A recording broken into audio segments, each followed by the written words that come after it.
Chega aqui, Michele. Mais forte, pode dar um aplauso mais forte. Que é para Jesus, ela sabe disso. Coloque as mãos aqui em direção a Michele.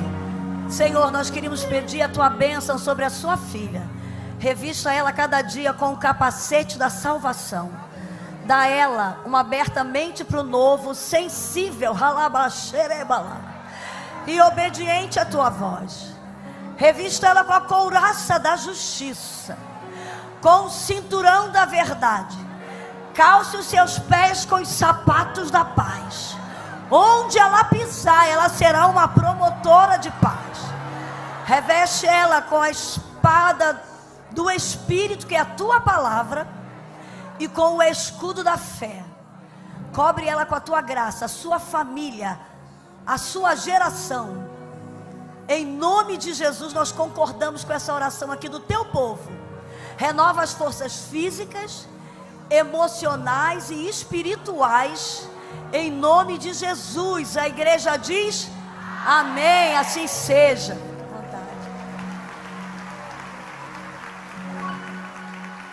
Oh, glória a Deus. Obrigada querida igreja de VEC, obrigada aos meus irmãos, a paz do Senhor. Boa noite a todos. É tão bom chegar aqui e rever irmãos. Já cheguei, encontrei com o pastor Marcelo Freixo, esquerdo, e aqui eu sou muito feliz e grata pelos 9 anos que eu fui da DVEC na Barra da Tijuca, ali com o pastor Francisco Nobre, depois com o pastor Djalma, pastor Paulo Vieira, e eu sou muito grata pela sua vida, pastora Antonieta Rosa. A senhora é uma bênção, a senhora é uma mulher maravilhosa, especial demais. Todas as nossas consagrações ali às quartas-feiras, a senhora sempre levava uma palavra de bênção ali junto com a Mona Lisa, para nos ajudar a continuar. Muito obrigada. Eu agradeço e louvo a Deus pela sua vida, viu? Eu amo seu filho demais, viu? Pastora Elisete, essa mulher maravilhosa, se vocês quiserem pode se assentar. Eu não tenho o dom da palavra como ela tem, viu? E eu estou me sentindo velha, porque eu vi a Radassa, uma moça, seus filhos, meu Deus, como eles estão grandes. E dizer que a pastora Elisete é uma mulher do Senhor, vocês a conhecem melhor do que eu.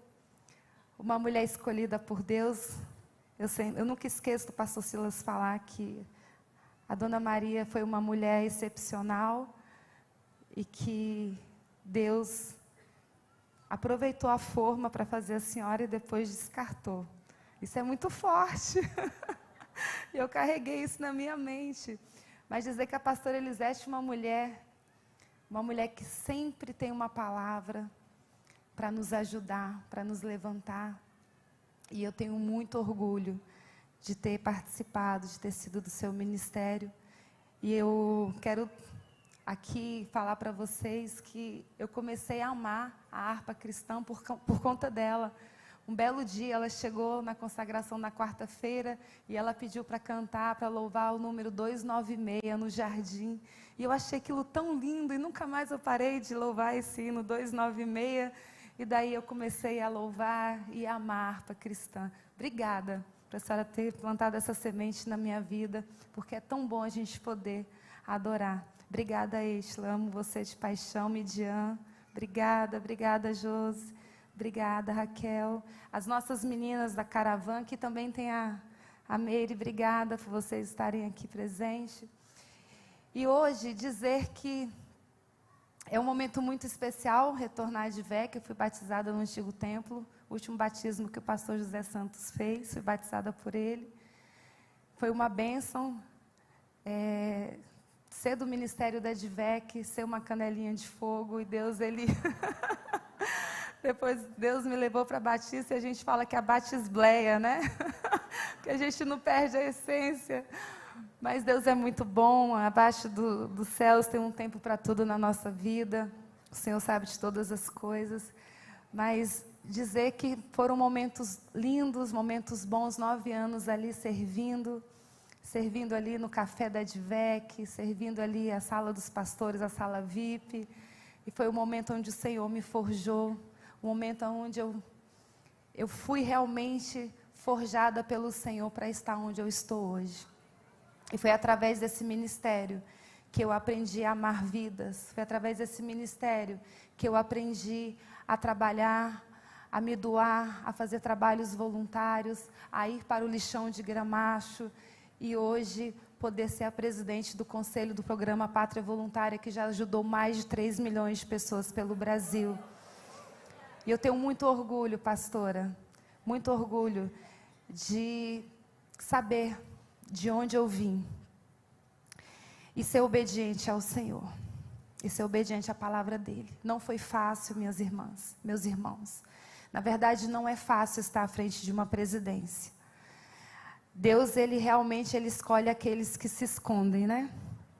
E eu, nos 2 primeiros anos, como eu falei para as meninas, eu fiz muita birra com Deus, porque eu falava, eu não queria estar aqui, Senhor. O meu marido, sim, ele trabalhou 28 anos no Congresso. Mas eu sempre fui uma dona de casa, porque eu escolhi ser dona de casa. A mulher, ela pode estar onde ela quiser, mas eu escolhi cuidar das minhas filhas, não terceirizar a educação delas. E escolhi cuidar do meu marido para que ele tivesse paz e serenidade para ir a Brasília toda semana. E quando eu chego em Brasília, veio a depressão, veio o medo, veio a angústia, veio a depressão por chegar na presidência e de ter orado ao Senhor, de ter falado para Ele que eu iria fazer a diferença, que eu não queria ser uma primeira-dama de enfeite. E quando eu cheguei, eu vi que a gente não tinha nenhuma estrutura para poder trabalhar, até porque a gente não teve nenhuma primeira-dama atuante. E ali eu não poderia ter nenhuma secretária para atender um telefone, eu queria trabalhar. E ao mesmo tempo eu era do governo, mas não era do governo, aquela contradição. E eu tinha orado ao Senhor, quando meu marido sofreu o atentado. E que eu vi que era a mão do Senhor, que era o milagre de Deus na nossa vida. Porque foi a mão do Senhor. Um homem que não tinha dinheiro, não tinha tempo de televisão, sozinho no Congresso, ser o presidente da nação, ser eleito para governar uma nação na época de 210 milhões de pessoas. E um belo dia eu orei e falei, Senhor, se o Senhor permitir eu chegar na presidência, e depois teve um veículo de comunicação que distorceu essa minha fala. Ele falou, Michele faz pacto com Deus para estar no poder. Glória a Deus que eu fiz o pacto com Deus, né? Mas não foi assim a oração. Eu falei, Senhor, se o Senhor me dá a oportunidade de estar no poder, eu vou usar esse poder para ajudar as pessoas. E foi isso que eu fiz desde quando eu cheguei. Nós fomos criar o primeiro protocolo de atendimento para as crianças que têm doenças raras. E construímos o protocolo para as crianças com epidermólise bulhosa. E a minha tristeza, pastor Elisete, a minha depressão, foi por chegar em Brasília e não dar continuidade a um trabalho. E de sentir que a sensação que eu tinha é que o Brasil tinha sido descoberto dia 1º de janeiro de 2019, tanto para as pessoas com deficiência, com doenças raras, e a minha comunidade surda, que num gesto de amor e de carinho, eu só queria mostrar para eles que eles são amados e que eles são especiais para Deus. Porque antes de chegar na presidência, a minha casa ela era aberta todas as terças-feiras para a gente pregar a palavra para os surdos da minha igreja. E ali eu só queria fazer uma homenagem para eles, de dizer que eles eram importantes. E repercutiu mundialmente, graças a Deus, a gente conseguiu trabalhar por eles e hoje nós já fizemos muitas entregas para a comunidade surda no Brasil.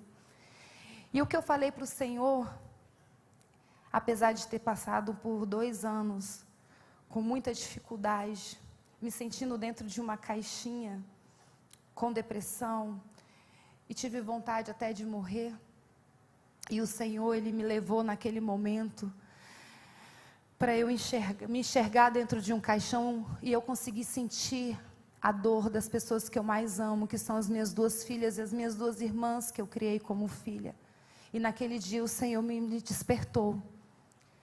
E naquele dia eu falei, eu preciso orar. Eu preciso jejuar pela minha vida. Eu preciso jejuar pelo Brasil. E foi a partir desse dia que nós pegamos uma sala, um depósito, fizemos uma limpeza e trouxemos a presença do Senhor para aquele lugar. Porque antes de dormir no Alvorada e antes de dormir na Granja do Torto, nós oramos e consagramos aquele lugar ao Senhor. E depois nós começamos toda segunda-feira a jejuar e orar pelo Brasil, naquelas orações tão simples, sem entender como que é uma intercessão de verdade, pastora Antonieta. Agora que o nosso mingau foi acrescentado mais uma colherzinha de maisena, e a gente ali na nossa inocência orando, mas como Deus na nossa inocência nos respondeu. E cada vez Ele ia nos mostrando e tirando e fazendo a sua faxina espiritual dentro daquele lugar. E a prova disso tudo foi que Deus nos fortaleceu e colocou pessoas para caminhar conosco, trazendo a pastora Ezenete, uma intercessora, uma das mais importantes intercessoras da nossa nação. E eu até brinco com ela, porque eu falo que eu acabei de chegar e já sentei na janela. Mas hoje ela tem estado conosco, tem nos ajudado a ter esse entendimento no mundo espiritual. E como Deus nos ajudou, porque a gente começava a semana orando, jejuando pela nação. Quando chegava quinta, sexta-feira, a gente se arrastando, a gente achava que não ia mais conseguir. E na segunda-feira a gente ia se renovando. Cada segunda a gente se renovava. E eu falava, Senhor, o Senhor não dá só a porção diária. O Senhor tem nos dado a porção da semana para a gente poder continuar. E é uma guerra espiritual que nós estamos vivendo. E eu, no meio dos meus irmãos, a gente tem passado por tantos lugares com público heterogêneo. E a gente tem falado, alertado as pessoas que são cristãs, que confiam em Deus, desse momento que nós estamos passando, dessa guerra. E não é sobre um político, é sobre uma ideologia do bem contra o mal. É sobre o que Satanás quer fazer com a nossa nação. E nós oramos tanto, meus amados, para que esse momento chegasse. E infelizmente, muitos cristãos não estão enxergando. Não olhe para o meu marido, olhe para mim. Olhe para mim que sou uma serva do Senhor, que dobro os meus joelhos e tenho entendimento do mundo espiritual. Ele é tão falho como eu e você, porque perfeito é só Jesus. E Jesus não agradou a todos. E a gente tem orado, pastor Elisete, para que Deus tire as escamas dos olhos, abra os ouvidos espirituais, para que a igreja veja o momento que nós estamos vivendo. Estamos fazendo uma caravana.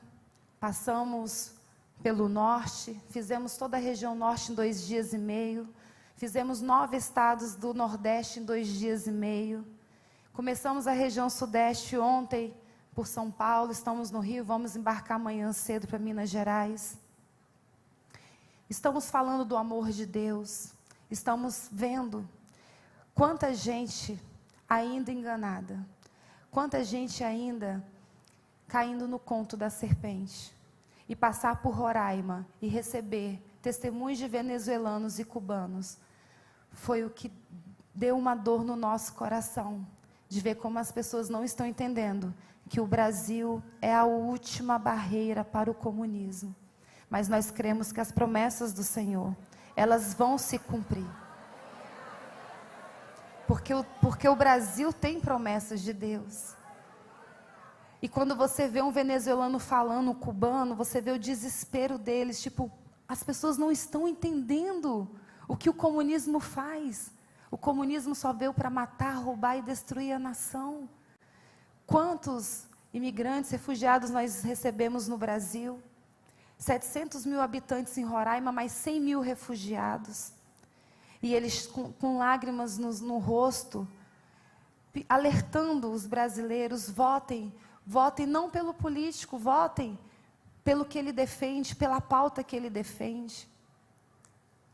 Amados, seria muito bom se a gente tivesse ganhado no primeiro turno. Nós passamos um perrengue muito grande, porque nós montamos uma torre de vigília na quarta-feira, e essa torre começou na quarta e foi até domingo com a pastora Ezenete, e com intercessores das regiões, e nós ficamos ali dentro intercedendo e orando. E nós passamos um momento onde o pezinho começa a afundar, E a gente fala, não, o Senhor tem o controle de todas as coisas. E Ele é fiel para terminar o que Ele começou nas nossas vidas e no Brasil. Esse é um país que tem promessas e elas vão se cumprir.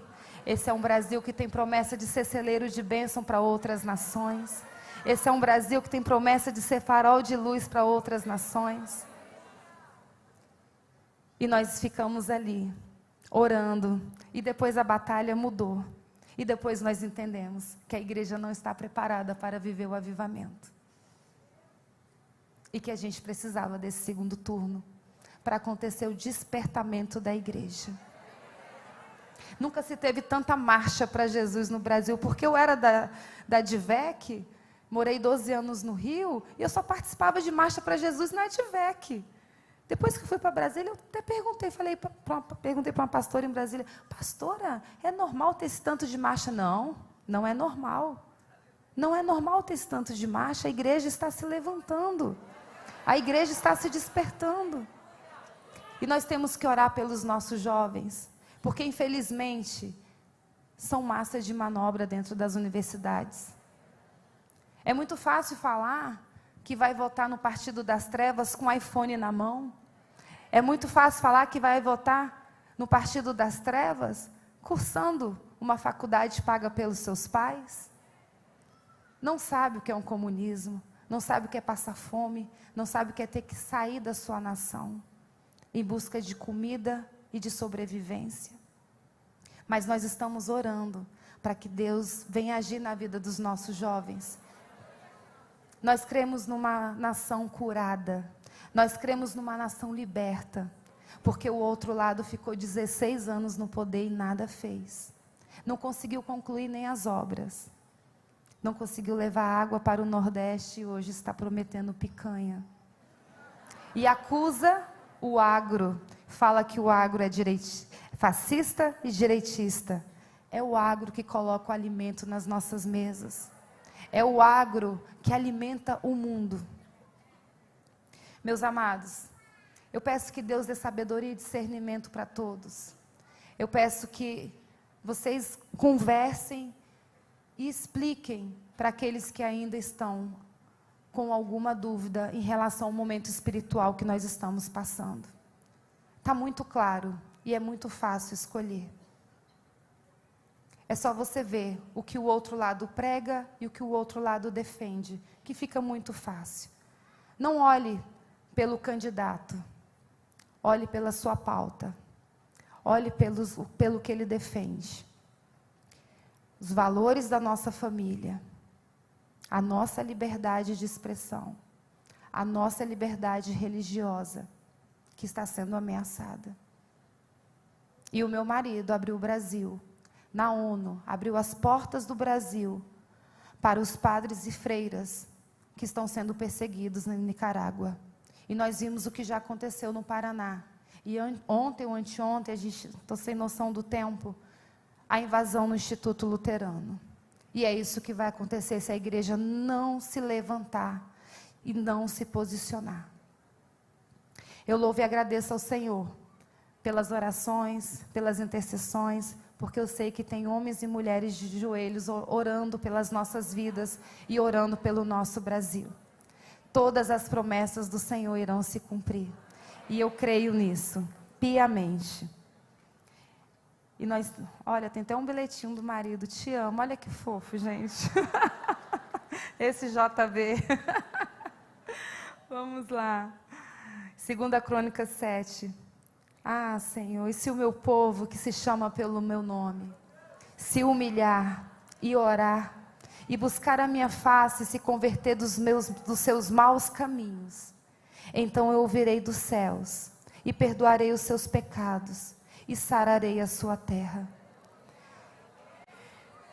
Vamos nos apegar a essa palavra, vamos orar, vamos nos arrepender por aqueles que não estão tendo consciência dos seus erros. Vamos clamar ao Senhor e vamos pedir que o Senhor sare a nossa nação, para que a gente possa viver todas as promessas dele. Muito obrigada, pastora. Obrigada por nos receber. Obrigada, igreja amada, por fazer a diferença aqui na terra. Obrigada à minha comunidade surda, que eu não sei qual lado que eles ficam aqui. Aqui? O Regis. Regis está aí, o líder? Não? Ok. Vou falar com vocês no final. Obrigada a todos vocês. Desculpa, nós estamos muito exaustas, estamos muito cansadas. Vamos sair correndo agora para o hotel para a gente poder arrumar as nossas coisas e logo cedo embarcar. Amanhã teremos 2 estados e 6 eventos durante o dia. Mas eu agradeço ao Senhor pela vida de cada um de vocês. Peço que vocês orem por nós, orem pela nossa nação. E Deus, Ele vai cumprir tudo que Ele tem para o nosso Brasil.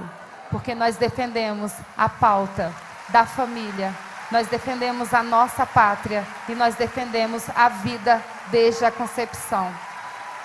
Pastora, a Damares, ela foi para um podcast com a Bruna Carla e eu também quero te agradecer, porque hoje ela é senadora e ela vai ser a nossa voz no Senado. E foi pela sua vida que eu conheci a Damares quando a senhora mostrou um vídeo de uma denúncia que ela fez em relação ao abuso das crianças. Muito obrigada pela senhora ter sido esse instrumento de bênção na minha vida. E hoje ela está lá, sendo a nossa porta-voz. Que Deus abençoe o nosso Brasil, que Deus abençoe Israel. Obrigada, amados.